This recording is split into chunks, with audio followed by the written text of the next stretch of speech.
नमस्कार, मी अजिंक्य भातंब्रेकर. तुम्ही पाहताय न्यूज 18 लोकमत. केंद्रीय गृहमंत्री अमित शहा शिर्डीमध्ये दाखल झालेले आहेत. त्यांनी साईबाबांचं दर्शन घेतलंय.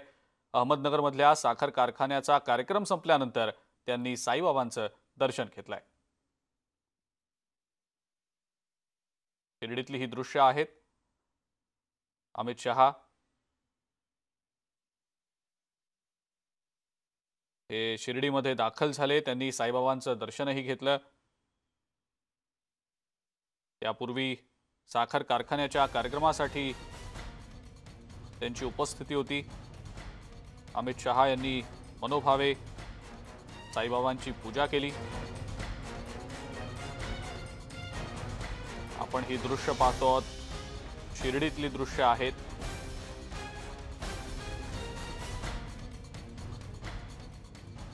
अधिक माहिती या संदर्भातली आपण जाणून घेणार आहोत. तुषार रुपनवर आपला प्रतिनिधी आपल्या सोबत आहे सध्या. तुषार, अमित शहा साई चरणी लीन झाल्याचं आपण या दृश्यांमधनं पाहतो आहोत. काय त्याबद्दलची माहिती? अजिंक्य, आपण जर पाहिलं असेल तर सहकार मंत्री अमित शहा यांच्या वेळापत्रकामध्ये सकाळी बदल झाल्यामुळे त्यांना सुरुवातीला साईबाबांचं दर्शन घेता नाही आलं. ते थेट कार्यक्रमाच्या स्थळी या ठिकाणी सहकार परिषदेला संबोधित करताना आपल्याला पाहायला मिळालं. मात्र सहकार परिषद संपल्यानंतर अमित शहा यांनी त्यांचे जे सहकारी आहेत, देवेंद्र फडणवीस असतील, चंद्रकांत पाटील असतील, या सर्व सहकाऱ्यांसोबत आपल्याला राधाकृष्ण विखे पाटील यांच्या निवासस्थानी जाऊन भोजन घेतलं. आणि भोजन केल्यानंतर आता आपल्याला अमित शहा साईबाबांचं आपल्याला दर्शनात आता घेताना पाहायला मिळतात. आता दर्शन घेतल्यानंतर आता अमित शहा मुंबईकडे रवाना होणार आहे आणि त्यानंतर उद्या पुन्हा एकदा पुण्याच्या दौऱ्यावरती येताना पाहायला मिळणार आहे.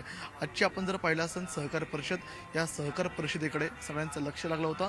अमित शहा सहकार मंत्री झाल्यानंतर पहिल्यांदाच आपल्याला या ठिकाणी थेट महाराष्ट्रामध्ये येऊन त्यांनी सहकार भूमी म्हणून ज्याला ओळखले जाते त्या प्रवरानगर भागामध्ये येऊन त्यांनी या ठिकाणी सर्व सहकार जे महर्षी आहेत त्यांना संबोधित करताना पाहायला मिळालं.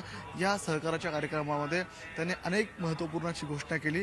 ज्या घोषणेकडे सगळ्यात महत्त्वाचं लक्ष लागलं होतं ते अर्थात की जे कारखाने आहेत, जे सहकारी कारखाने आहेत, त्या सहकारी कारखान्यांचं जे खाजगीकरण सुरू आहे ते खाजगीकरण येत्या काळामध्ये आपल्याला पाहायला मिळणार नाही आहे. भारत सरकार एकाही कारखान्याचं खाजगीकरण होऊ देणार नाही. आम्ही सहकार जिवंत ठेवू, या प्रकारचं त्यांनी या ठिकाणी कबुली सर्वांना दिलेली आहे. त्याचप्रमाणे एक सहकार विद्यापीठाची देखील स्थापना महाराष्ट्रामध्ये लवकरच होताना पाहायला मिळणार आहे. त्याचप्रमाणे यापूर्वी रिझर्व्ह बँकेचा जो वचक आपल्याला सहकारी बँकांवरती या ठिकाणी पाहायला मिळत होता तो यापुढील काळामध्ये आपल्याला स्वतः अमित शहा म्हटले की याची मी स्वतः गंभीर दखल घेणार आहे आणि यापुढील काळामध्ये सहकार कशा प्रकारे वाढवता येईल ह्याचा या ठिकाणी त्यांनी पुनरुच्चार केलेला आहे. त्यांनी काही आकडेवारी देखील दिलेले आहे की फक्त सहकारामुळे आपल्याला या ठिकाणी एकट्या साखरेचं 31% उत्पन्न होताना पाहायला मिळते, गव्हाचं 11% उत्पन्न होताना पाहायला मिळतं. त्यामुळे हे उत्पादन कशा प्रकारे जास्तीत जास्त वाढेल आणि सहकारामुळे सर्वसामान्य नागरिकांना याचा कसा फायदा होईल याचं देखील त्यांनी महत्त्वपूर्ण असं विवेचन केलेलं आहे.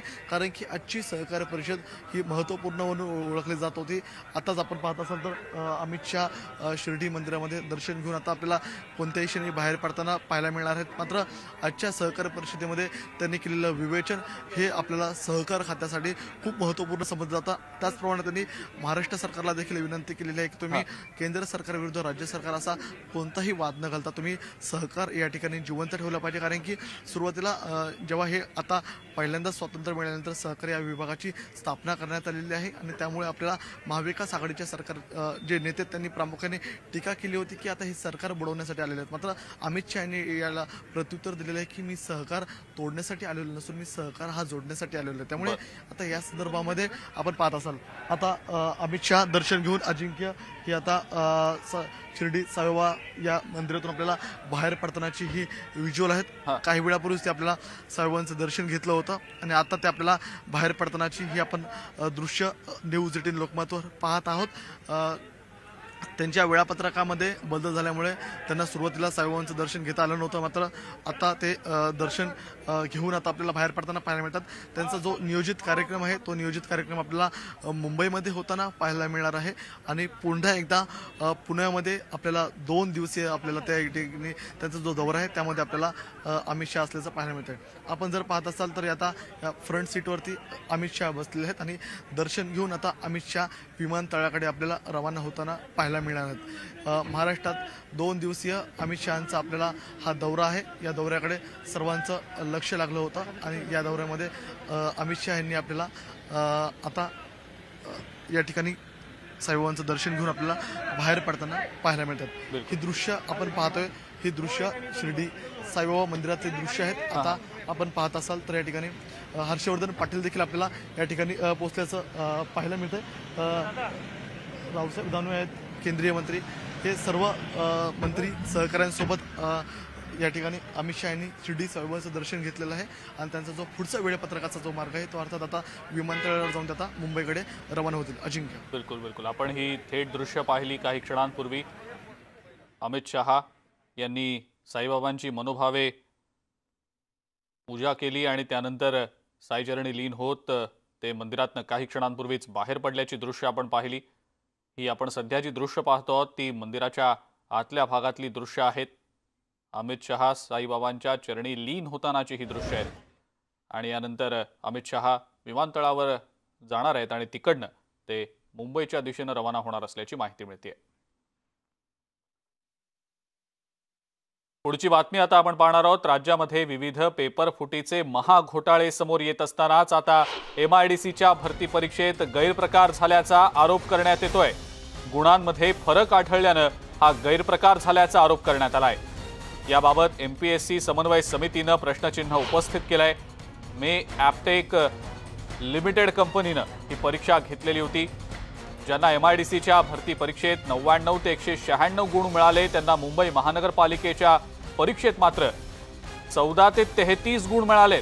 विशेष म्हणजे ॲप्टेक लिमिटेड कंपनीला दिल्ली आणि अलाहाबाद उच्च न्यायालयानं काळ्या यादीत टाकलेलं आहे. दरम्यान या प्रकरणी आता पुणे सायबर पोलिसात तक्रार करण्यात येणार आहे.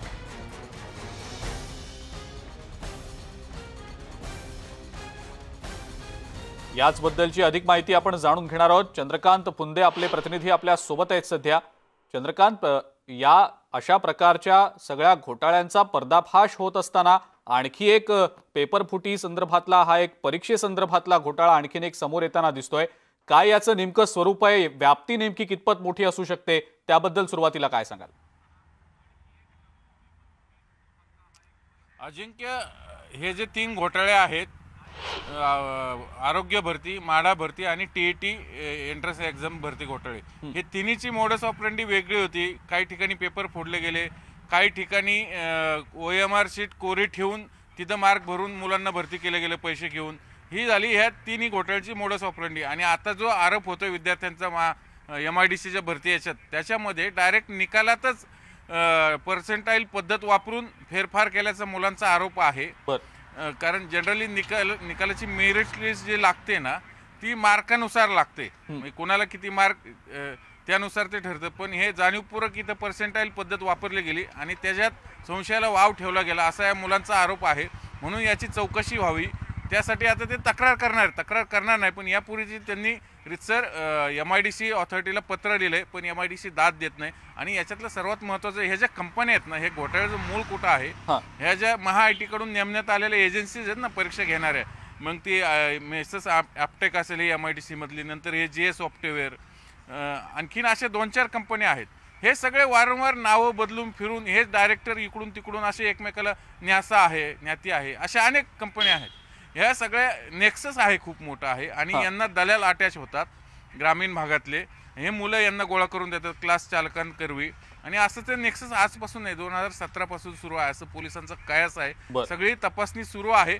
त्यात हे 3 घोटाळ्यांची चौकशी सुरू आहे. तर 4थ्याचं तक्रार दाखल झाल्यानंतर पोलीस करतील. पण मीन होईल आता हे सगळं माध्यमांनी उचलून धरल्यानंतर हे सगळे दलाल सावध झालेत आणि फरार झालेले आहेत अक्षरशः. त्यामुळे पोलिसांसमोर मोठं आव्हान आहे. पोलिसांनी जादा कुमक मागून घेतली, म्हणून पोलिसांनी आव्हान केले की हे जे विद्यार्थी आहेत ज्यांनी पैसे दिले दलालांना, त्यांनी आता स्वतःहून पुढे यावं. आम्ही तुम्हाला आरोपी करणार नाही आलात लपून ठेवलं तर आमच्या तपासात तुम्ही पैसे दिल्या समोर आलं तर आम्हाला तुम्हाला नाईलाजास्तव आरोपी करावं लागेल. म्हणून या महाराष्ट्राच्या महाव्यापम घोटाळ्याचं भांडाफोड करायचं असेल तर या विद्यार्थ्यांनी समोर आलं पाहिजे फसवणूक झालेल्या. हे सगळ्यात महत्त्वाचं आहे. बिलकुल अजिंक्य. चंद्रकांत, धन्यवाद. सविस्तर माहिती आपण दिलीत त्याबद्दल. या सगळ्या प्रकरणाची आता तक्रार केली जाणार असल्याचं देखील समोर येताना दिसतंय.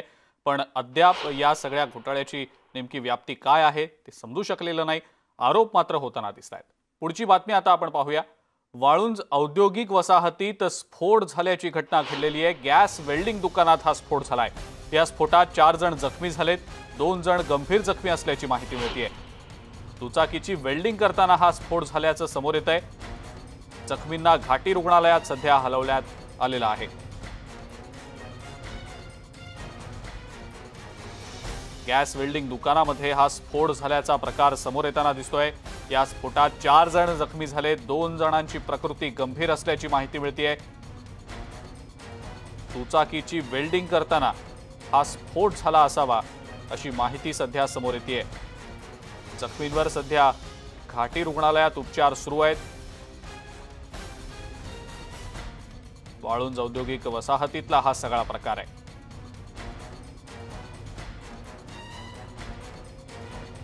जखमींपैकी दोघांची प्रकृती गंभीर असल्याची माहिती मिळतेय। या स्फोटात 4 जण जखमी आहेत। जखमींना घाटी रुग्णालयात हलवण्यात आलेलं होतं।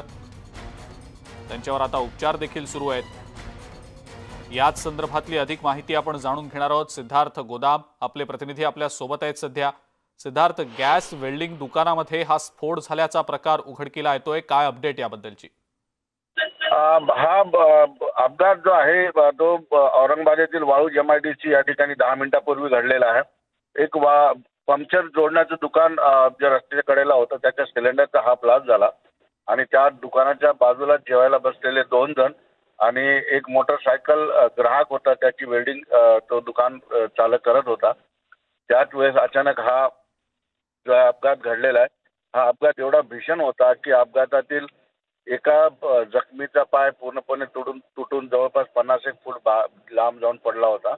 भीषणता फार भयंकर होती। सुदैवाने वेल्डिंगच्या दुकानाच्या आसपास काही दुकानं किंवा नागरिक नव्हती, त्यामुळे या 4 जणांना 4 जण जखमी झालेले, दोघं त्यातील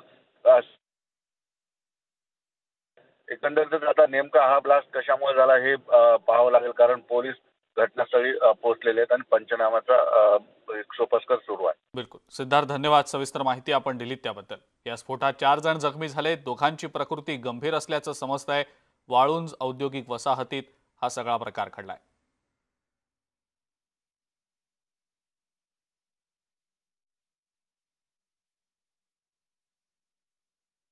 पुढची बातमी पाहूया। वीज कर्मचाऱ्यांनी जर महावितरणची वीज चोरी थांबवली नाही तर भविष्यात त्यांच्या नोकऱ्या गेल्याशिवाय राहणार नाही असा थेट इशारा केंद्रीय मंत्री नितीन गडकरी यांनी वीज कर्मचाऱ्यांना दिलेला आहे। भ्रष्टाचार सोडून वीज कर्मचाऱ्यांनी त्वरित वीज चोरी थांबवावी असं आवाहन सुद्धा गडकरी यांनी केलेलं आहे। ते आज नागपूर इथं आयोजित महाराष्ट्र वीज कर्मचारी संघाच्या अधिवेशनामध्ये बोलत होते।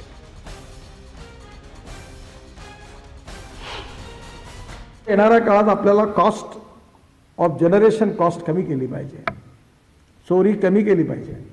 आकोडा टाकून वीज वापरत राहिले तर देशाचं काय होईल, राज्याचं काय होईल ते मी सांगत नाही, पण तुमच्या नोकऱ्या गेल्याशिवाय राहणार नाही जर तुम्ही चोरी बंद नाही करणार। ब्रेकनंतर आपल्या सगळ्यांचं पुन्हा एकदा स्वागत। ठाण्यातल्या भीमनगर आणि वर्तकनगर परिसरात बिबट्याचा वावर असल्याचं CCTV फुटेज नंतर आता समोर आलेलं आहे। ठाण्यातल्या भीमनगर भागात स्थानिकांनी बिबट्याला पाहिलंय, तर वर्तकनगर भागातल्या उन्नती गार्डन इमारतीत पहाटे सुरक्षा रक्षकांनी बिबट्याला इमारतीमध्ये येताना पाहिलं।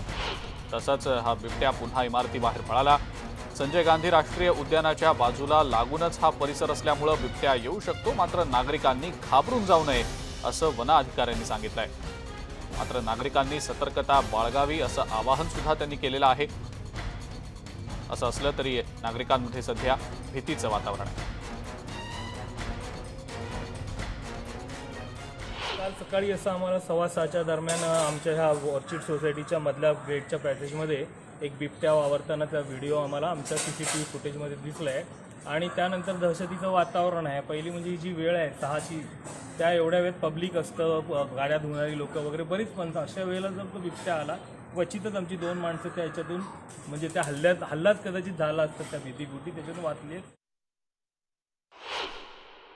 इकडनं बिबट्याने इथं उडी मारल्यानंतर आम्ही एकाने सांगितलं माकड आहे, आम्ही माकड म्हणून ते विशेष केला। नंतर आम्ही स्वतःहून बघितलं ना, मग इकडनं असं सरळ जाऊन त्या गल्लीमध्ये गेला गल्लीमधनं गेल्यानंतर आम्ही पोलीस स्टेशनला धाव घेतली. पोलीस स्टेशननी सर्वांना फोन वगैरे करून आम्हाला सहकार्य करून लवकरच्या लवकर बीटला बोलवलं आणि शोधबीत केलं त्यांनी. पण बाहेरच्या बाहेरच केला त्यांनी. जास्त म्हणजे हे झाले ते पण कमीच होते माणसं. आणि या सगळ्या महत्त्वाच्या घडामोडींसोबतच मुद्दा महाराष्ट्राचा मध्ये वेळ झाली इथंच थांबण्याची. जाता जाता महत्त्वाचं आवाहन, कोरोना प्रतिबंधक नियमांचं पालन करा, घराबाहेर पडताना मास्क लावा, सॅनिटायझरनं हात वारंवार स्वच्छ करा आणि सोशल डिस्टन्सिंग पाळायला विसरू नका. बघत रहा न्यूज 18 लोकमत.